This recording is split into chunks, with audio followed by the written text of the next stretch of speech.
มาแล้วครับสีส้มมาแล้วสีชมพูตีเคาะกลับไปสีส้มยังประคองอยู่สีส้มยังประคองกระโดดขึ้นเส้นได้เลยบอลเลยแต่บอลสีชมพูเดินหน้ามองเดินหน้ามองนั่งไปแล้วโอ้ยไปไหนไปไหนไปไหนเรียบร้อย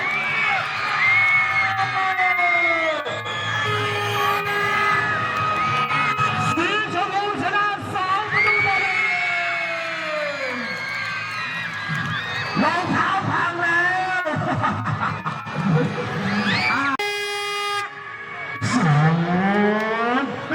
ดันดีมากต้องดันอย่างเดียวนะครับดันอย่างเดียวครับโอ้โหกระโดดต้องโอ้ยมาเลยก็มาดิครับก็มาดิครับเอาเลยครับชมพูก็ไม่ยอมชมพูก็ไม่ยอมเอาเลยครับเอาเลยครับ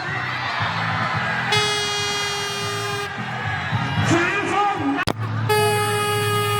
โยนผ่านนะครับตอนนี้บอลอยู่ที่สีส้มดันมาแล้วใครชมพูดันไปสีส้มดันมาอีกแล้วสีส้มดันมาช